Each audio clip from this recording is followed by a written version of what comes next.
On the table is a processor die, the XuanTie C950, a general-purpose central processing unit built on a 5-nanometer process announced in 2024 and positioned by its developers at Alibaba's T-Head Semiconductor division as capable of running inference on models with 100 billion parameters natively on a single chip.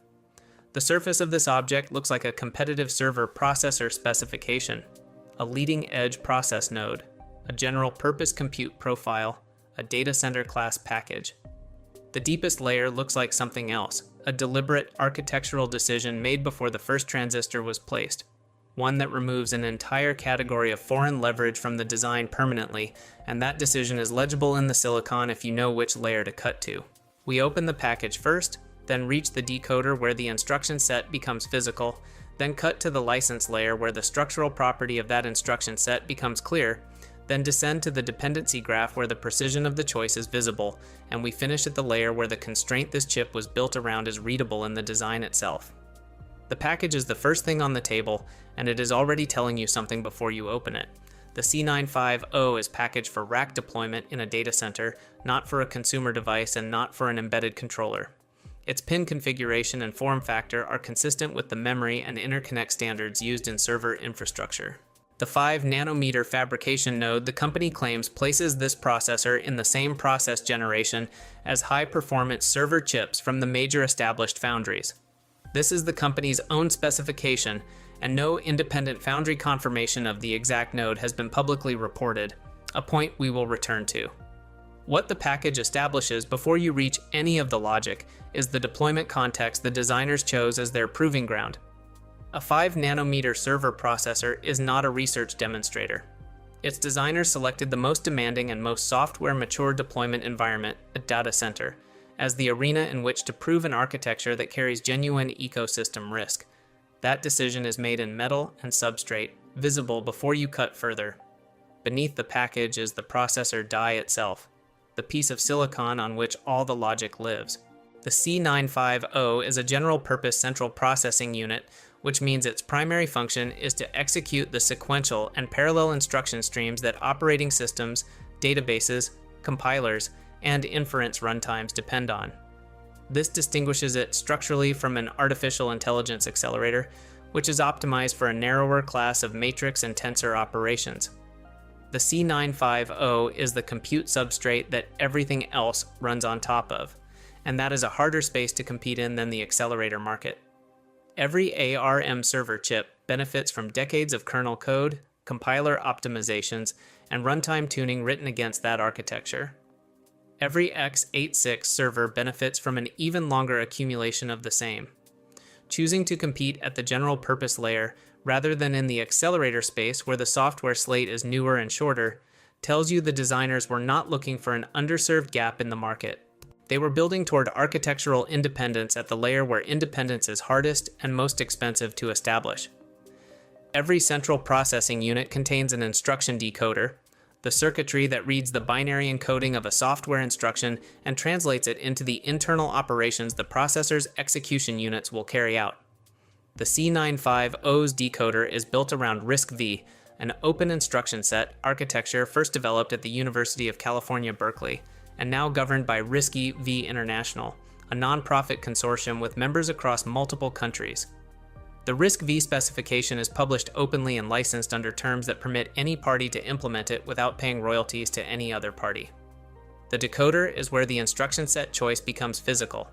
Every transistor in the decode path is committed to a specific architecture.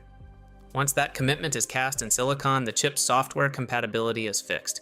The C950's decoder is committed to RISC-V, which means it cannot execute ARM or x86 binaries natively. That is a real and immediate cost. The software ecosystem the chip inherits at the moment of its release is smaller than the one an ARM server chip inherits on its first day. The designers accepted that cost at the precise point where they laid down the decoder logic, and the decoder's existence in this form is the physical record of that acceptance. RISC-V is a reduced instruction set computer architecture, meaning its base instruction vocabulary is intentionally small and regular. The specification defines a base integer instruction set and a collection of standard extensions for floating point arithmetic, vector operations, and other functions that a general-purpose server processor requires. The specification also explicitly permits custom extensions. Implementers can add their own instruction encodings on top of the open base.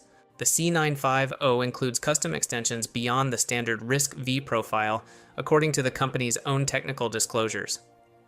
No independent published analysis of the full extension set was available as of mid-2024. The standard extensions tell you where the designers followed the shared specification.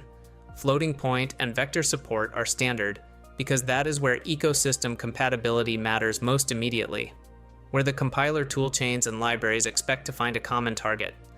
The custom extensions tell you where they diverged from the shared specification, and every divergence is a point where the designers chose a specific capability over generic compatibility, accepting that software written for a standard RISC-V profile may not automatically use those extensions without additional porting work. The extension list, read as a record rather than a feature list, is a map of every trade-off the design team made between openness and performance. ARM Holdings licenses its architecture to chip designers under commercial agreements that can be modified, restricted, or terminated by ARM Holdings, a company now owned by SoftBank.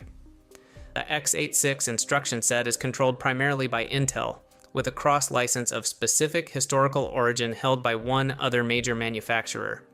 No new party can obtain an unrestricted x86 license without Intel's consent.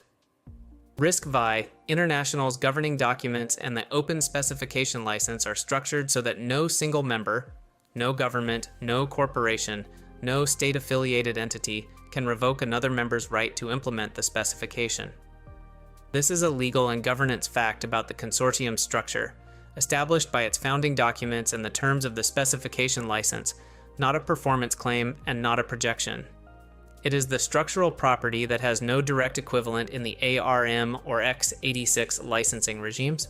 To understand what irrevocable by design means in practice, consider a physical key cut to a standard that anyone can read and reproduce from a published blueprint, versus a proprietary key whose blanks are sold only by the locksmith who holds the patent.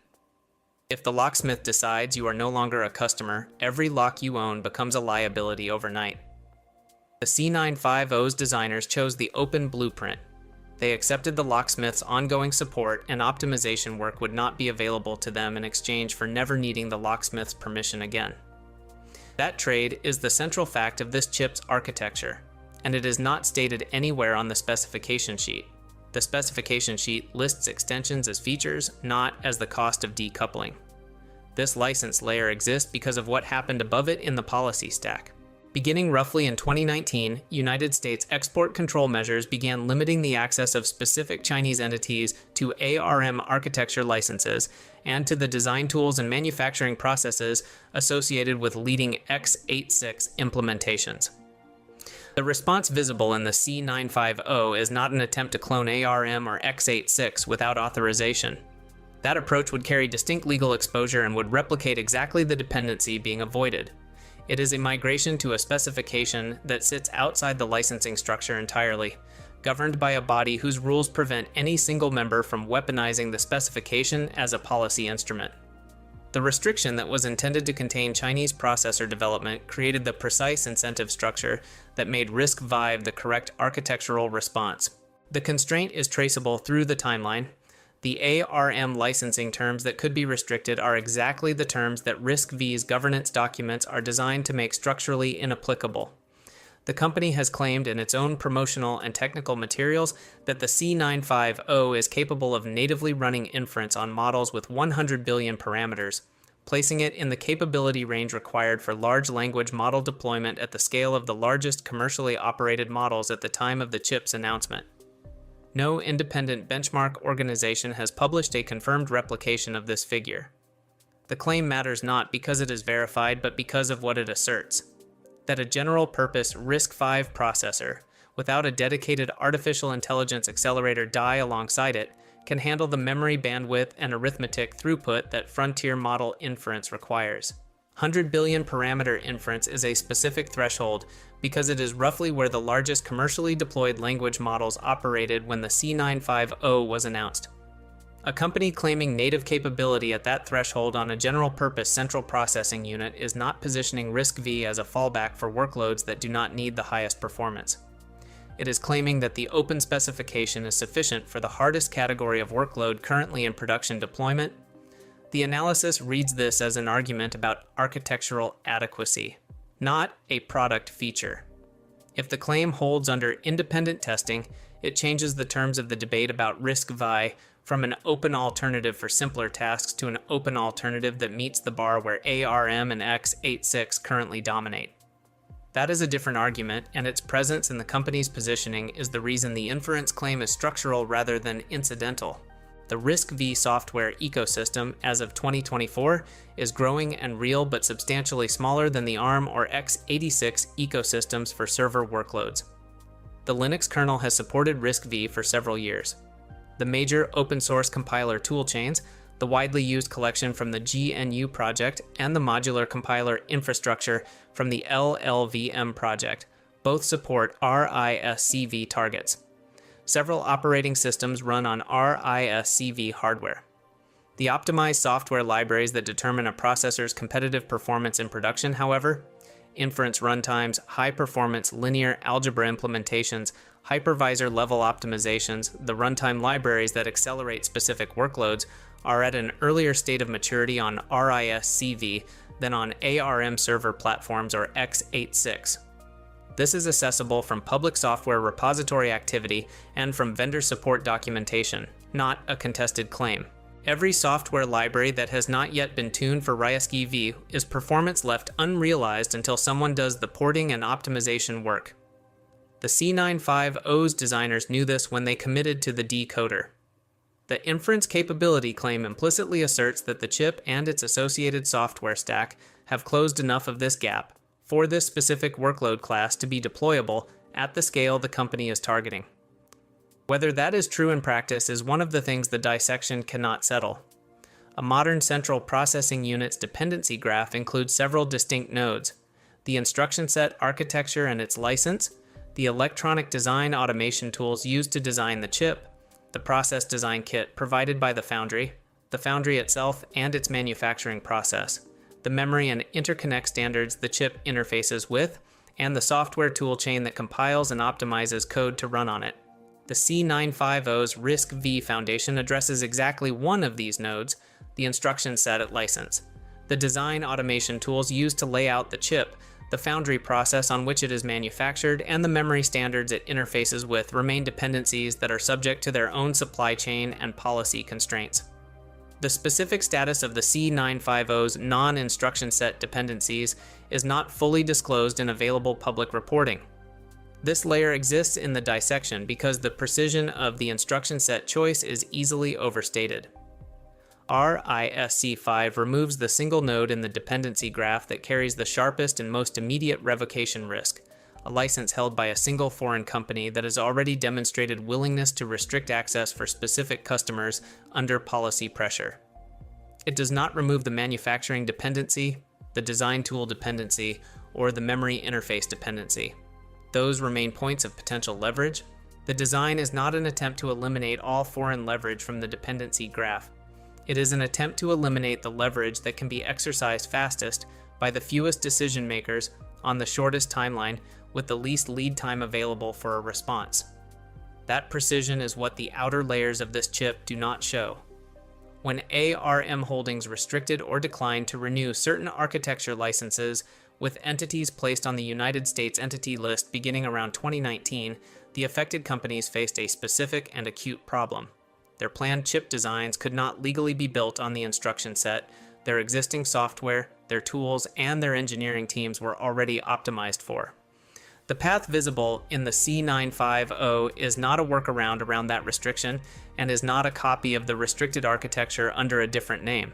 It is a migration to a specification foundation that exists outside the commercial licensing structure entirely, governed by rules that make the restriction inapplicable by design. The RISC-V specification's irrevocability by any single member is not a secondary property of the architecture.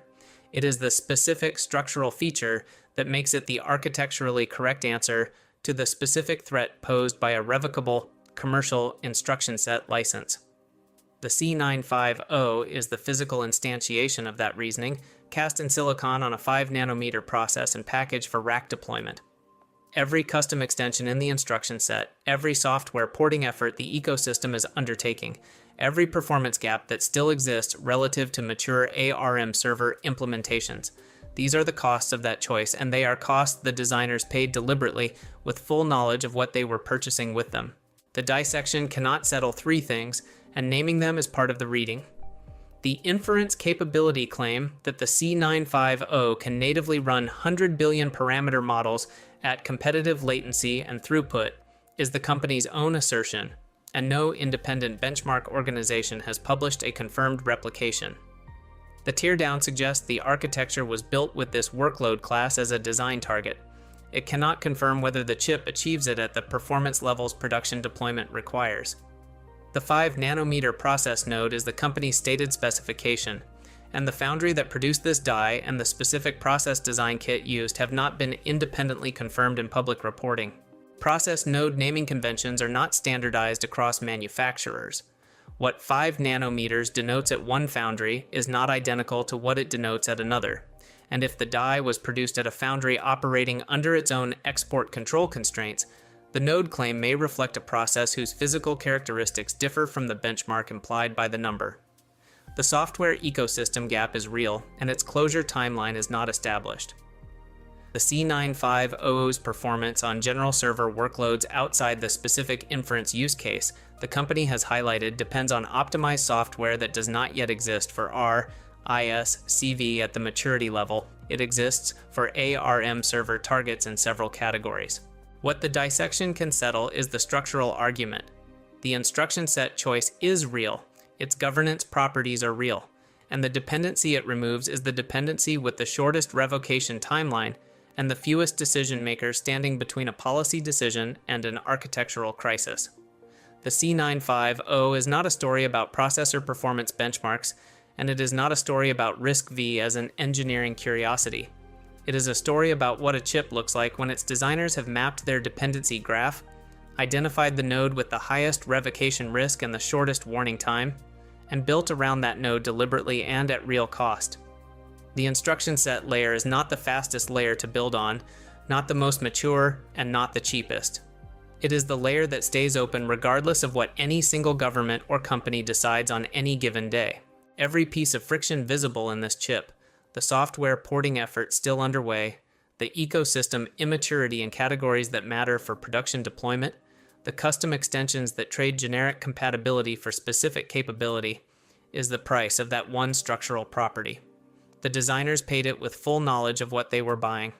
Restrict the license long enough, and you teach the people you are restricting to build on ground you do not own. The next object on the table is a 270-layer memory chip that reportedly skips a manufacturing step that Western producers treat as mandatory. If you want that one opened up next, put it in the comments and tell us which layer you think carries the real story. Subscribe if you want to be here when we make the first cut.